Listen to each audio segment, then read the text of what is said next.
And here we have our 11-month-old child. Attention! I grow tired of your...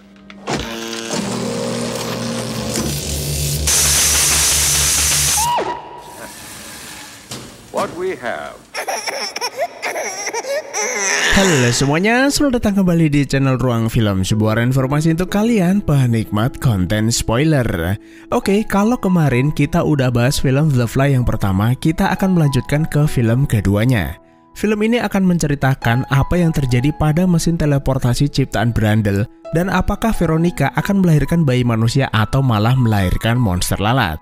Mimin saranin buat teman-teman yang belum nonton alur film pertamanya menontonnya terlebih dahulu supaya lebih mengerti dengan jalan cerita di film ini.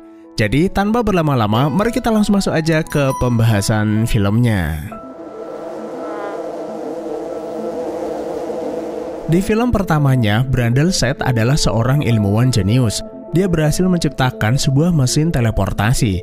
Namun saat melakukan uji coba, tanpa sengaja ada seekor lalat berteleportasi dengannya, yang menyebabkan DNA Brundle terkontaminasi DNA lalat. Penyatuan tersebut secara perlahan membuatnya bermetamorfosis menjadi manusia lalat. Sejak terkontaminasi, Brundle berpacaran dan menghambili seorang wanita bernama Veronica, yang secara tidak langsung bayi dalam kandungan wanita itu juga terkontaminasi DNA lalat. Di akhir hidupnya, Brundle yang kala itu mulai berubah menjadi manusia lalat memaksa Veronica bergabung dengannya agar kembali menjadi manusia. Tapi Veronica menolak dan akhirnya Brundle harus tewas di tangannya. Mantan kekasih Veronica yaitu Statis yang saat itu ada di TKP meminta bantuan perusahaan Bartok untuk menyelamatkan Veronica. Perusahaan tersebut adalah perusahaan di mana Brundle bekerja, yang berspesialisasi dalam penelitian dan pengembangan ilmiah, dimiliki oleh seseorang yang bernama Anton Bartok. Bartok kemudian membawa Vero ke laboratoriumnya untuk mendapatkan perawatan intensif. Namun Veronica mengalami kesulitan selama proses melahirkan karena bayi yang dikandungnya terbungkus kepompong. Dan meski bayi itu selamat, Veronica meninggal dunia karena tidak kuat menahan rasa sakit.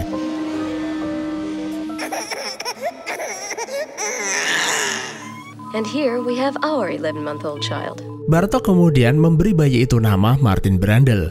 Meski lahir dengan bungkus kepompong, Bartok akan merawat Martin seperti anaknya sendiri, di bawah pengawasan kepala ilmuwannya yang bernama Dr. Janeway. Karena Martin lahir dari seorang ibu yang dihamili manusia lalat, Martin mengalami kelainan genetik yaitu sindrom percepatan pertumbuhan. Di usianya yang baru 11 bulan, Martin sudah seperti anak berusia 5 tahun dan tidak membutuhkan tidur. Selain itu, Martin menunjukkan tanda-tanda kecerdasan seperti yang dimiliki ayahnya. Bahkan, Martin mampu mengembangkan kecerdasannya secara mandiri, yang artinya Martin memiliki potensi kecerdasan di atas rata-rata. Suatu hari, Dr. Shepard meminta Martin menyelesaikan tes labirin yang sangat rumit. Hanya sepintas melihat, Martin menyelesaikan tes tersebut dengan sempurna. Hal itu membuat skor tes IQ-nya mencapai 500. Kalau kita perhatikan, apa yang dialami Martin ini seperti siklus hidup lalat yang berlangsung sangat cepat. Sensor motoriknya mampu menangkap gerakan lambat. Dan seperti yang kita tahu, lalat itu melihat dunia dalam gerakan lambat. Itulah kenapa lalat selalu terbang sebelum kita menggerakkan tangan untuk menangkapnya.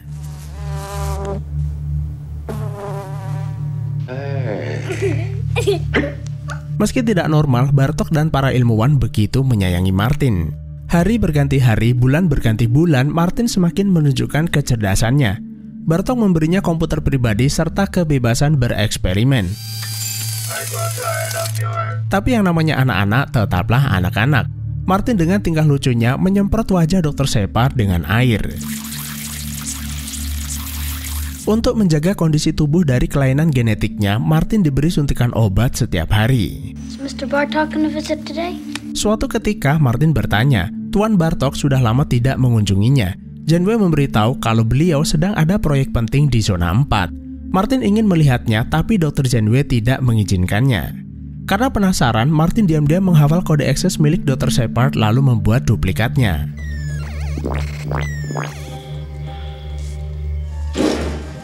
Setelah itu, Martin pergi ke zona 4 melalui ventilasi udara. Di lorong, Martin tanpa sengaja melihat kumpulan lalat di sebuah kotak kaca lalu menempelkan tangannya. Anehnya, lalat itu mengerubungi tangannya seakan Martin adalah keluarganya. Sampai di sebuah ruangan, Martin melihat ada banyak sekali hewan dikurung di dalam kandang. Lantas perhatiannya tertuju pada seekor anjing golden lalu menjadikannya sahabat. Martin yang sejak kecil emang gak punya teman bermain mencurahkan isi hatinya. Hanya ada 2 orang di dunia ini yang memiliki penyakit selain dirinya, yaitu mendiang ayahnya. Awalnya Martin menganggap tumbuh lebih cepat itu lebih baik, tapi hal itu berarti dia akan meninggal lebih cepat.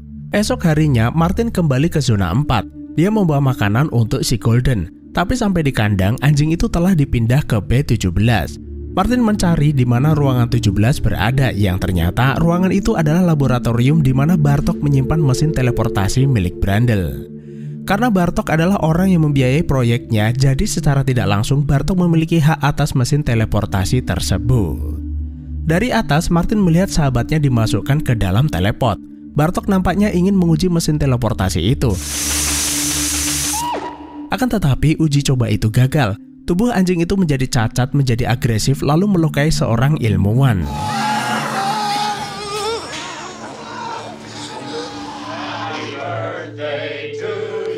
Di usianya yang kelima, Martin tumbuh serta memiliki fisik seperti orang dewasa. Semua ilmuwan ikut merayakan ulang tahunnya. Bartok memberinya hadiah istimewa, yaitu sebuah privasi, di mana Martin akan memiliki tempat tinggal sendiri tanpa dikelilingi para ilmuwan. Bartok meminta Martin memecahkan kaca di hadapannya sebagai tanda kebebasan adalah miliknya. You mean this is mine? Your private place. I don't know how to thank you. Selain itu, Bartok ingin Martin mengambil posisi penting di perusahaannya, yaitu membantunya mengembangkan mesin teleportasi warisan ayahnya. 5 tahun yang lalu, mereka telah memberikan jutaan dolar kepada Brandel untuk membangun mesin itu. Namun sampai saat ini, mesin itu tidak bisa menteleportasi benda organik dengan sempurna. Pasti ada yang salah dengan programnya, dan Bartok ingin Martin memecahkan kode teleportasinya. Martin sebenarnya enggan menerima pekerjaan tersebut karena rasa trauma atas insiden yang menimpa anjing sahabatnya. Bartok lalu berjanji memberi fasilitas apapun untuknya, seperti akses ke zona lain atau membiarkannya bekerja tanpa gangguan ilmuwan lainnya. Lalu Bartok memberikan rekaman video mendiang ayahnya untuk dia tonton. Barangkali video itu bisa membantunya mengambil keputusan. Dalam rekaman itu, Brandel menjelaskan mekanisme kerja mesin teleportasi.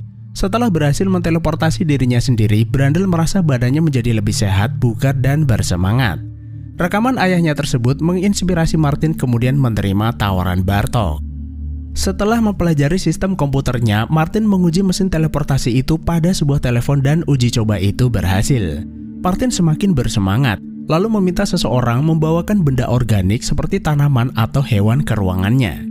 Karena gak sabaran, Martin pergi ke ruangan di mana hewan-hewan dikandangkan. Tapi tanpa sengaja, Martin bertemu dengan seorang ilmuwan wanita di bagian spesimen bernama Beth Logan, atau kita sebut saja Betty. Betty bertanya kenapa malam-malam gini masih berkeliaran dan tidak beristirahat. Martin mengaku kalau dia bekerja sepanjang hari dan tidak membutuhkan tidur. Ya meskipun belakangan ini Martin bisa tidur meski cuma beberapa menit. Lalu Martin melihat tanaman kaktus milik Betty dan ingin meminjamnya untuk menguji coba mesin teleportasi. Seakan tidak percaya, Betty tertawa mendengarnya. Tidak ingin disebut pembohong, Martin mengajak Betty ke ruangannya. Lalu Martin menguji coba teleportasi itu di hadapannya. What's that? Sayangnya teleportasi itu tidak sempurna. Tanaman kaktus itu rusak dan berubah bentuk, sementara pot dan tanah tidak mengalami perubahan. Martin meminta maaf kepada Betty karena merusak kaktusnya. Betty sih nggak masalah, lalu meminta Martin menyimpan tanaman itu sambil menahan tawa. I have no friends here. I get a dinner break every night. Why don't you come down here? If you like, then... Sejak pertemuan itu, Martin dan Betty berteman. Martin juga mempersilahkan Betty berkunjung ke ruangannya agar mereka bisa bertukar pikiran dan saling membantu. Esok harinya, saat diberi suntikan, Martin berkata kalau semalam bisa tidur selama 2 jam. Hal itu lebih lama dari biasanya, yang artinya pertumbuhan tubuhnya mulai melambat. Tapi Dr. Shepard berkata apa yang dialaminya itu adalah efek dari kelelahan bekerja. Semua orang juga mengalami hal yang sama. Karena nggak bisa diam, jarum suntik itu patah membuat Martin kesal lalu pergi. That's what you get for not sitting still. I don't think so. Hari berganti hari, hubungan Martin dan Betty semakin dekat. Karena Betty kerja shift malam, tak jarang ia membantu Martin memecahkan kode teleportasi di pagi harinya. They usually are at get-togethers. Will there be people there? Suatu hari, Betty ngajak Martin ke sebuah pertemuan di bagian spesimen. Karena Martin gak terbiasa bertemu banyak orang, Martin bosan lalu berkeliling. Tanpa sengaja, Martin menemukan sebuah ruangan rahasia di mana anjing yang dulu dijadikan subjek teleportasi dikurung. Yang ternyata anjing itu masih hidup dengan kondisi yang sangat memprihatinkan.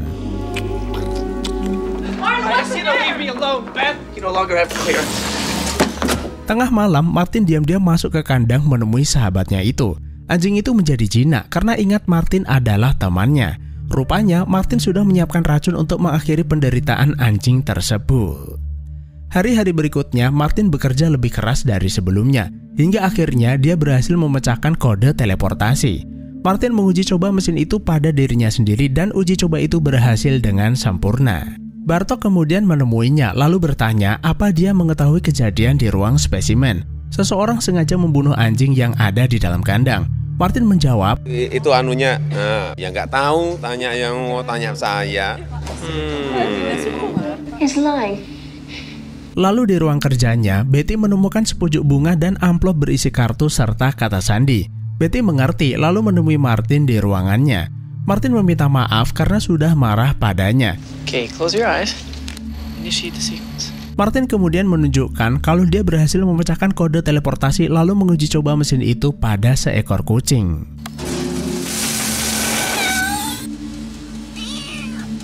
Para ilmuwan sebelumnya salah memahami cara kerja mesin teleportasi. Mereka hanya fokus pada bentuk namun tidak pada komposisi materi dasar benda yang akan diteleportasi. Malam itu untuk merayakan keberhasilannya, Martin dan Betty menghabiskan malam bersama. Keesokan paginya, saat Betty berpamitan, dia melihat luka di tangan Martin yang disebabkan jarum suntik. Seharusnya luka sekecil itu kering dalam waktu beberapa jam saja, tapi malah semakin lebar dan menjadi infeksi. Martin menjadi gusar, jangan-jangan luka itu nggak bisa sembuh akibat penyakit yang dideritanya. Lantas Martin ingat perkataan ayahnya yang menyebut tubuhnya menjadi lebih bugar setelah melakukan teleportasi. Martin bertanya pada komputer, apakah mungkin penyakitnya bisa disembuhkan dengan teleportasi? Komputer itu menjawab tidak, tapi ada satu skenario yang bisa dicoba yaitu memindahkan penyakitnya. Secara teori, Martin harus berteleportasi bersama manusia lainnya sebagai subjek pendonor. Kemudian, komputer akan memindahkan atau menteleport penyakit dari tubuhnya ke subjek pendonor tersebut. Sementara, sel-sel sehat akan ia dapatkan dari subjek pendonor. Martin akan sembuh total, tapi sebagai konsekuensinya adalah tubuh dari subjek pendonor akan menjadi cacat seperti yang terjadi pada sahabatnya. Dr. Shepard berkata, Martin hanya menderita infeksi biasa dan ia akan memberikan suntikan antibiotik. Tapi Martin gak percaya, lukanya mengeluarkan selaput seperti akan menjadi sesuatu. Dr. Janeway melaporkan hal tersebut kepada Bartok bahwa tanda-tanda awal metamorfosis genetik Martin sudah dimulai. Seperti yang sudah diperkirakan, saat Martin dewasa, sel-sel tubuhnya mulai bermutasi dan Martin perlahan akan mengalami perubahan. Sementara di depan ruangannya, Betty kesulitan membuka pintu yang ternyata Betty itu dipindah bagian lain yang sebelumnya shift malam sekarang menjadi shift pagi. Security memberinya selamat karena sudah sejak lama Betty itu menginginkannya.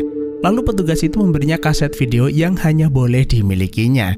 Yang ternyata video itu berisi rekaman saat Betty bermalam bersama Martin. Betty ingin memberitahu Martin, tapi saluran telepon di ruangannya tidak bisa dihubungi. Sebaliknya, Martin mencoba menghubungi Betty tapi tidak bisa melakukan sambungan keluar. Bartok nampaknya sengaja ingin memisahkan mereka berdua setelah mengetahui perubahan pada tubuh Martin. Gak habis akal, Martin memodifikasi saluran telepon agar bisa menghubungi Betty. Martin? Setelah terhubung, Martin meminta Betty menemuinya. Sesuatu terjadi pada tubuhnya dan ia butuh bantuan. Tapi ada yang lebih penting. Betty memberitahu kalau Bartok diam-diam memasang kamera di kamarnya dan merekam ritual tanam benih yang mereka lakukan. Mendengar hal tersebut, Martin sangat marah lalu mengobrak-abrik rumahnya mencari di mana kamera tersembunyi itu berada.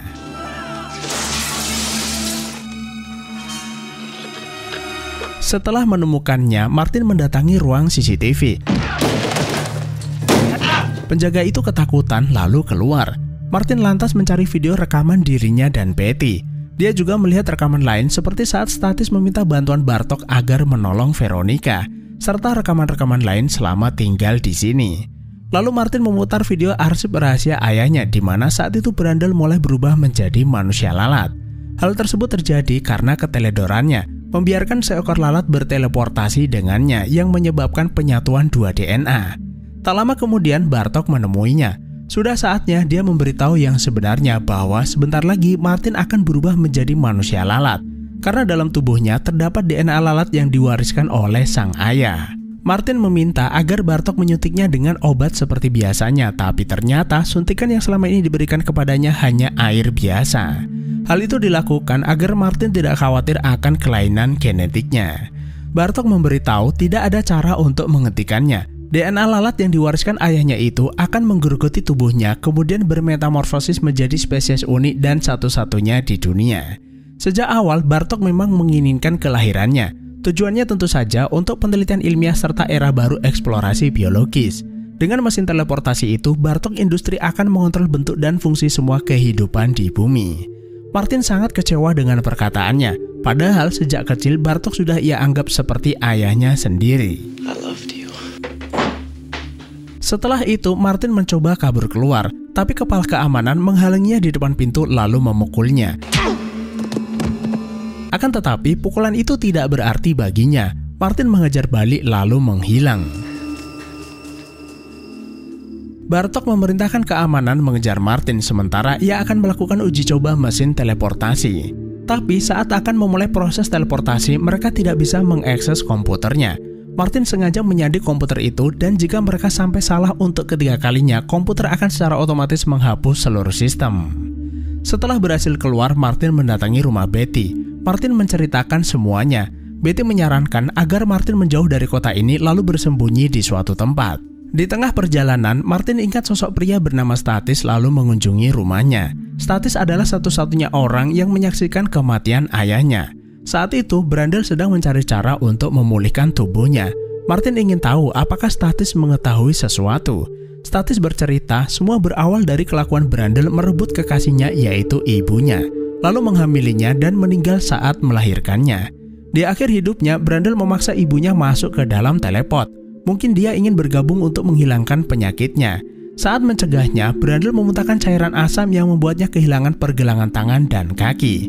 Jikapun ada cara untuk menyembuhkan penyakitnya, mungkin berhubungan dengan teleport-teleport tersebut. As for the cure, if there's a cure, it has something to do with those pods. Martin memang sudah menemukan cara untuk menyembuhkannya, tapi ia harus mengorbankan orang lain sebagai subjek pendonor dan Martin tidak ingin melakukan hal tersebut. Statis kemudian memberikan kunci mobilnya. Setidaknya mereka tidak akan mengenali mobilnya dan bisa bersembunyi dari kejaran Bartok. Malam itu mereka berdua berhenti di sebuah motel. Tubuh Martin sudah mulai lemah dan muncul selaput-selaput tipis dari dalam tubuhnya. Saat Betty check-in di kamar, Martin malah kabur. Please don't run away from me. Setelah berhasil menangkapnya, Betty berjanji tidak akan meninggalkannya. Malam itu tubuh Martin semakin memprihatinkan. Dari tubuhnya keluar selaput yang perlahan mulai membungkusnya. Karena tidak tahan melihat kondisinya, Betty menelpon Bartok agar menjemput mereka. Sampai laboratorium, seluruh tubuh Martin sudah terbungkus kepompong. Para ilmuwan memperkirakan proses metamorfosis sebentar lagi sempurna. Di ruang teleportasi, Bartok meminta Betty memberitahu apa kata sandi komputernya. Ya nggak tahu. Sementara di ruang medis, Dr. Janeway mengambil sampel cairan Martin untuk diteliti. Tanpa tahu kalau kepompong Martin mulai pecah. Lalu ia mendengar alat mendeteksi jantung berhenti. Janeway mendekatinya, lalu tiba-tiba Martin keluar dari kepompong kemudian membunuh Dr. Janeway. Dr. Shepard mendengar jeritannya, lalu menemukan Dr. Janeway tewas menggenaskan. Situasi darurat pun diberlakukan. Bartok meminta seluruh petugas keamanan mencarinya ke seluruh ruangan. Namun Bartok ingin Martin ditangkap hidup-hidup. Bahkan mereka melepas anjing pelacak untuk mencarinya. Martin yang sudah berubah penuh ternyata tetap memiliki sifat manusianya. Buktinya anjing itu malah nurut dan jinak kepadanya. Melihat ada petugas di lorong tersebut, Martin kabur melalui ventilasi udara. Lalu Martin menangkap Dr. Shepard yang lagi sendirian. Martin menggunakan kartu identitasnya untuk masuk zona 4 dan sepertinya dia ingin masuk ke ruang mesin teleportasi. Petugas keamanan melihatnya melalui CCTV lalu mencarinya. Tapi seorang petugas tidak menyadari Martin ada di belakangnya lalu menyemprotkan cairan asam ke wajahnya.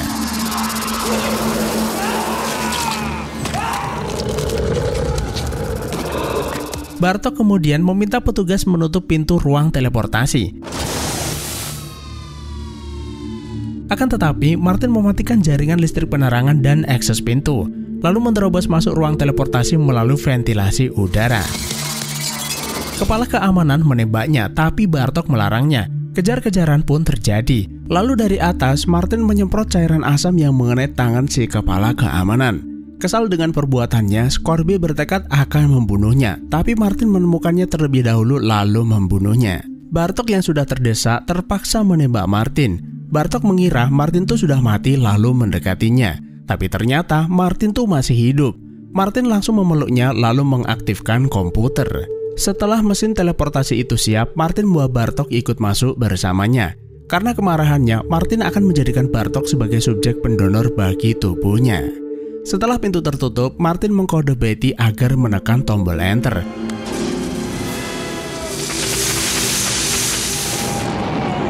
Dan setelah proses teleportasi selesai, Bartok keluar dengan tubuh cacat sedangkan Martin kembali ke wujud manusianya.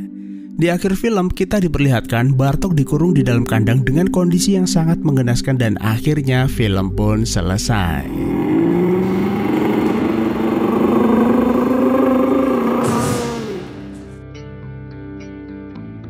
Sama seperti film pertamanya, alur film kedua ini berjalan lurus dan mudah dipahami. Martin akhirnya mendapatkan tubuh sehatnya setelah menteleport kelainan genetiknya ke tubuh Bartok, yang artinya dia akan menjalani kehidupan normal seperti yang lainnya. Sementara tidak diketahui nasib Bartok selanjutnya karena film ini nggak punya sequel ketiga. Jadi cukup sekian, terima kasih udah menonton, sehat selalu buat teman-teman dan sampai jumpa di next video.